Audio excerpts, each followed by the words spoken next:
The button had no label. That was the first thing Overseer Veilthon noticed when the human transmission ended. Not the words, not the silence that followed, not even the expression on the human's face in the final frame. It was the button. Matte black. Sitting on the edge of the console behind the human representative like something forgotten. Like something that had always been there. Like something that did not need a label because everyone in that room already knew what it did. Veilthon had reviewed the transmission 11 times. Every time, the button was there. Every time, no one looked at it. The Galactic Preservation Council had given humanity 48 of their hours. That was considered generous.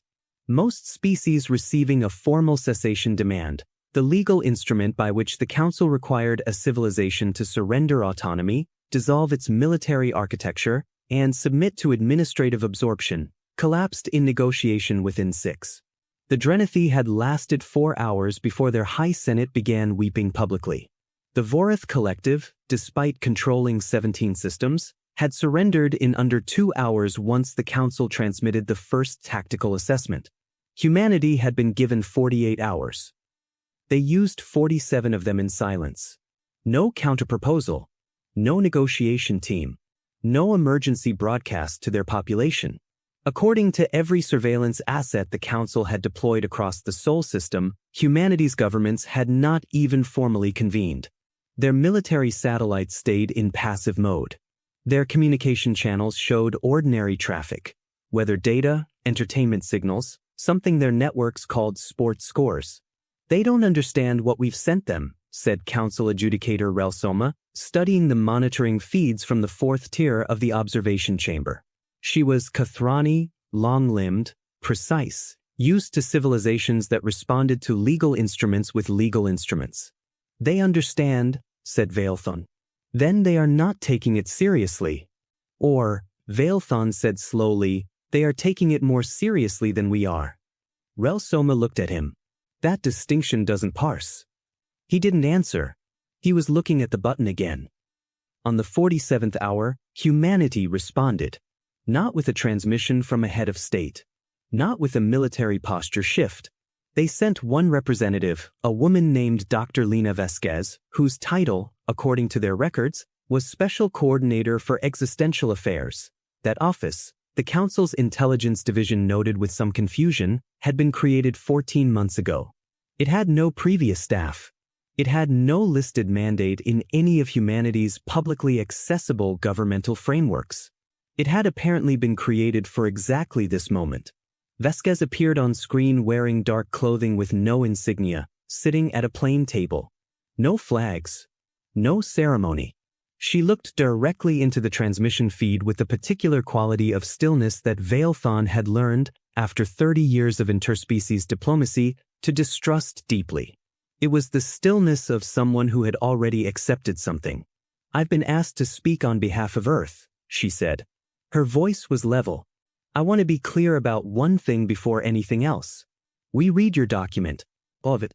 We had it translated 6 separate times to make sure we understood the exact terms. We do understand. She paused. We're not going to comply. Relsoma had actually laughed at that moment. Veilthon remembered it clearly. She had laughed the way someone laughs at an error so obvious it becomes briefly charming. On what basis? The Council's responding moderator had asked. Vasquez had tilted her head, barely a few degrees, the kind of movement so small it shouldn't register, and said, on the basis that we're not finished yet. Then the transmission had ended.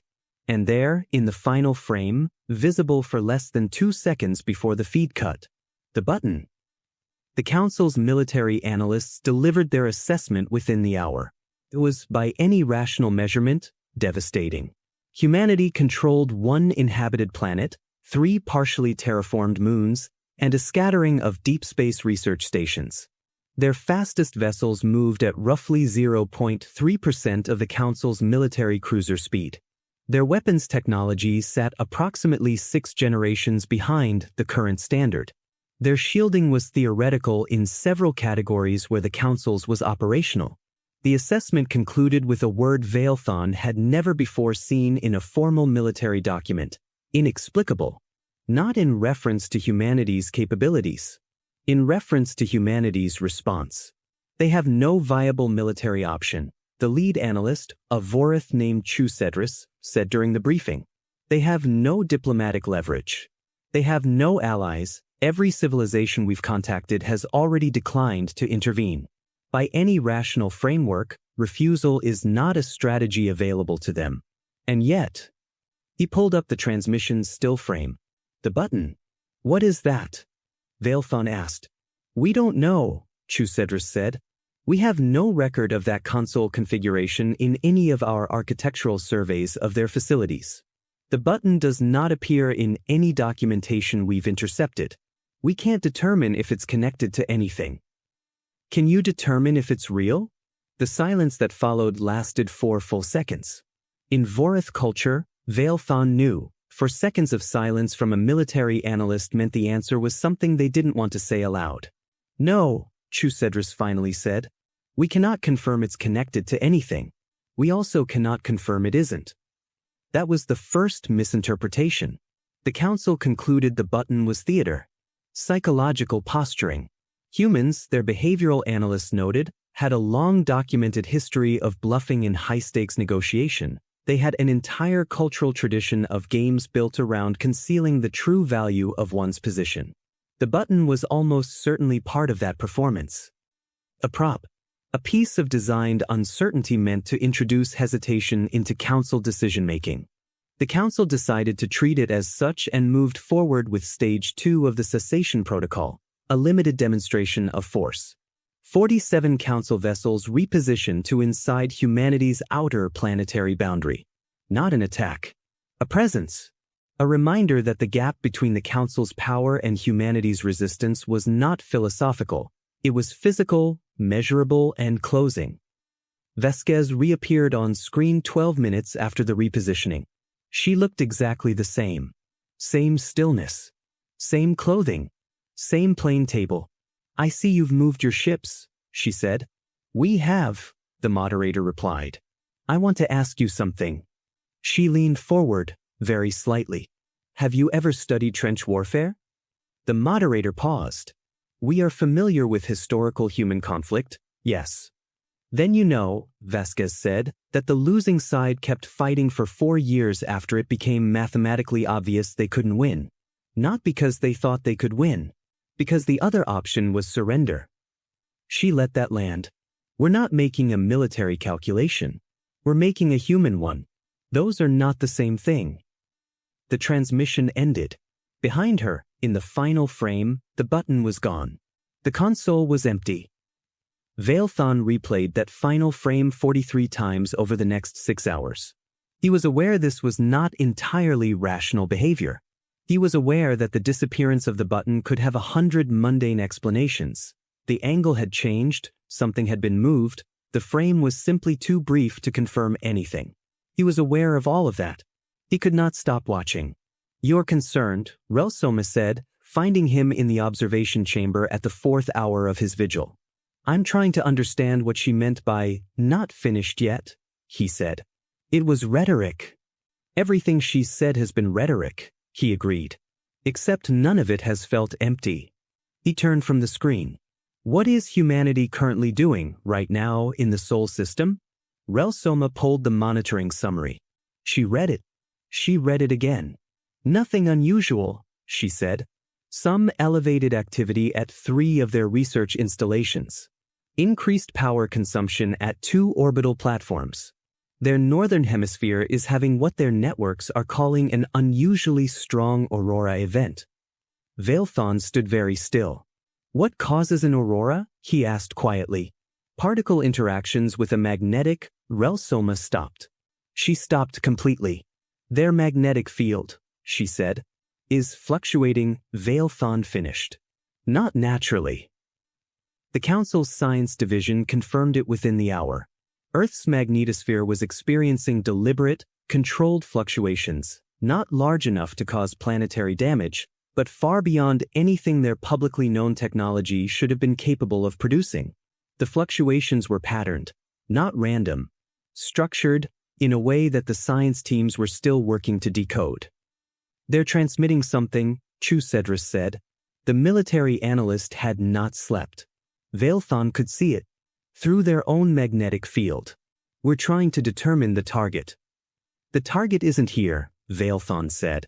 Everyone looked at him. If they were transmitting to us, they'd have sent us a message. They're transmitting to someone else. He looked at the feed from the Sol system. 47 Council warships hanging in the dark between Mars and the asteroid belt. Each one capable of reducing a continent to glass in under 6 minutes. The question is who? No one answered because no one knew. That was the moment Veilthon understood they had been wrong about something fundamental. Not about humanity's military capability. About humanity's preparation window. 14 months ago, the same month the Office of Existential Affairs had been created, the same month Vasquez had apparently been appointed to a role that had never previously existed, humanity's deep space monitoring networks had gone offline for a scheduled upgrade lasting 11 days.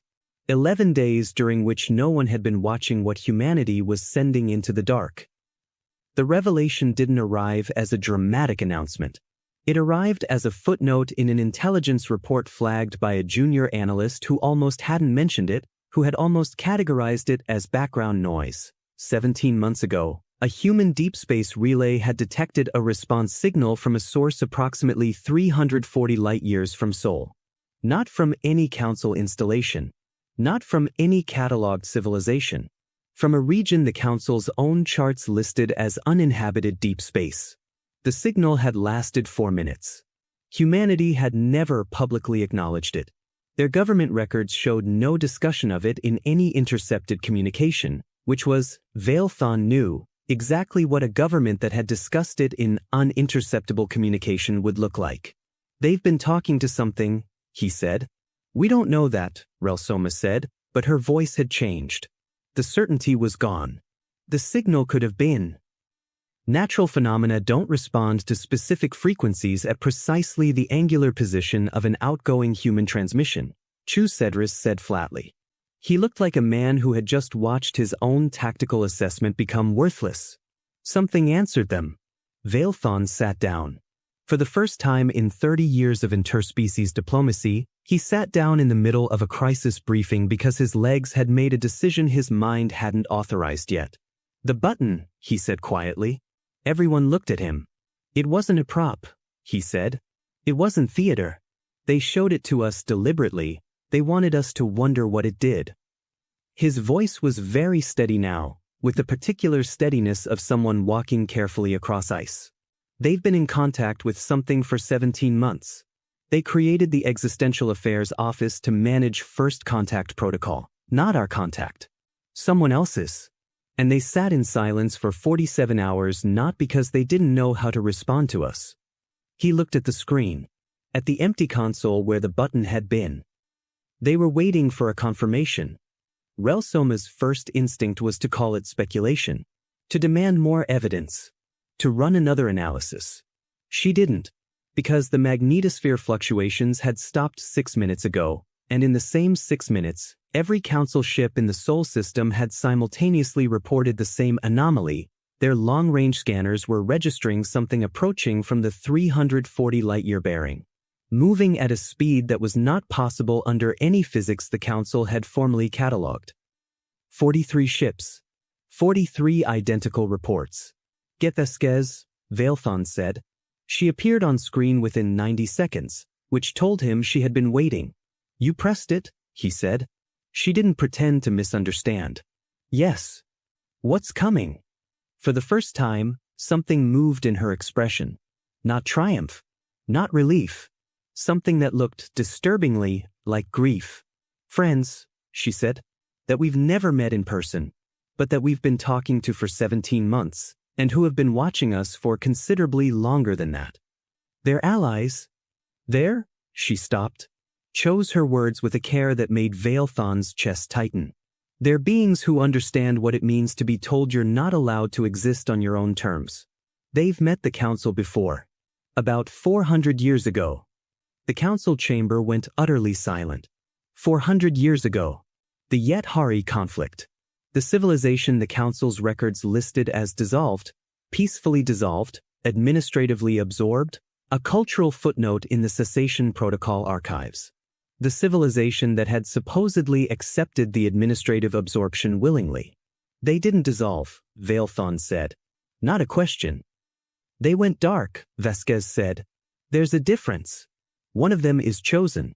They've been building and waiting, and they needed someone to press a specific button from a specific location at a specific time. She looked directly at him. We were happy to help. Why would they trust you? You've known them 17 months. Something shifted in Vasquez's face. The grief sharpened. Because we told them the truth about what the council sent us, and asked them what they wished someone had done for them 400 years ago. They told us. We did exactly that. And what did you sacrifice for this? She was quiet for 3 full seconds. We pressed the button, she said, before we knew for certain what would come through. We pressed it on faith, which is a very human thing to do. A breath. If it had gone wrong, your 47 ships would have watched us burn and called it a cautionary tale. We knew that. You accepted that. We accepted it, she said, because the alternative was your document. And we're not finished yet. What emerged from the 340 light-year bearing was not a fleet. That was the second-to-last misinterpretation the Council would make about humanity. It was one ship, vast, larger than anything the Council's current engineering could produce, but one ship, moving without aggression, transmitting on open frequencies in a language that was not in any Council archive but which 3 of their linguists reported feeling, in ways they could not professionally justify, that they almost understood. The Yethari, because that was what they were, 400 years older and very much not dissolved, did not attack. They broadcast a single document. It took 6 minutes to receive in full.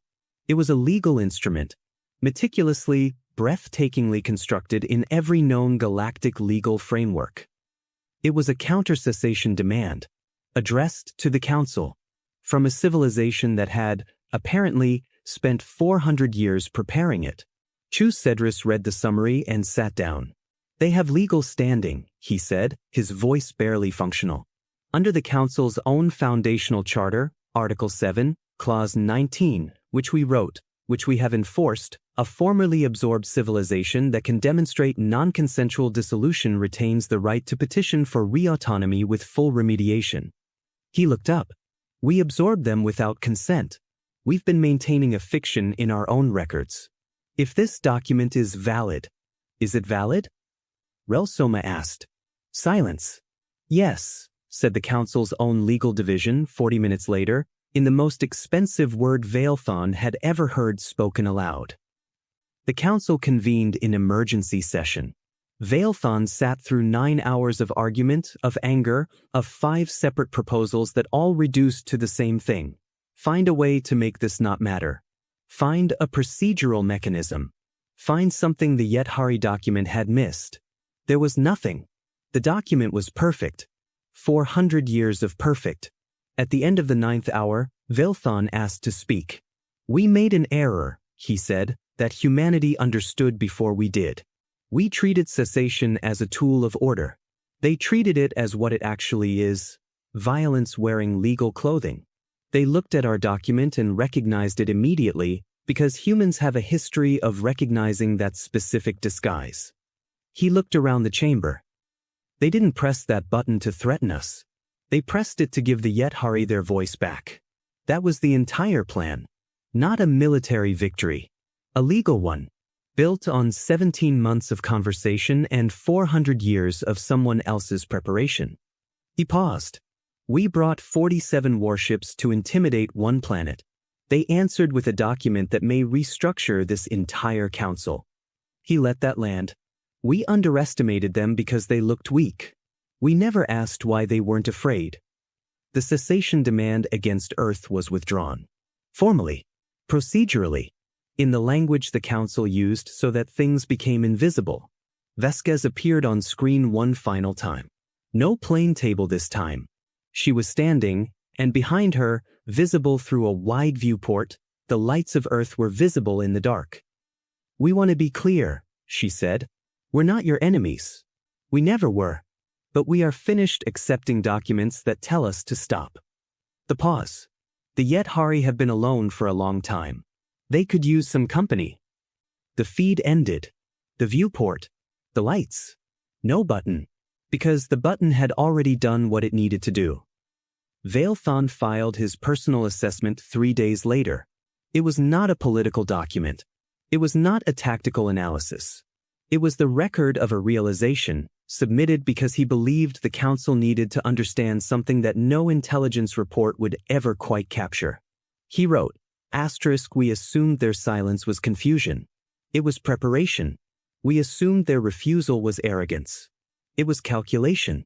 We assumed the button was theater. It was trust. Trust extended to beings they had never met, across distances we considered empty, on the possibility that the right action done at the right moment by the right species could change something that had been broken for 400 years. They were afraid. I want to be clear about that. Every behavioral indicator we had confirmed they were genuinely afraid. They pressed the button anyway. We have cataloged thousands of species across this galaxy. We have measured courage in all of them. The courage of strength, the courage of certainty, the courage of calculated odds. We have never, until now, had a word for the courage of beings who press a button into the dark not knowing what answers. We need one. They have had one for as long as they've had language. They call it hope. I have spent 30 years in interspecies diplomacy. I have never been afraid of a civilization before. I am afraid now. Not because they are strong. Because they are the only species in this galaxy willing to be afraid, acknowledge it completely, and act anyway, not in spite of the fear, but directly through it, as if the fear itself were the proof that the action mattered. Every rational civilization in this galaxy stops when the cost becomes real. Humans look at the cost and press the button harder. The galaxy has not yet understood what that means. I suspect it will.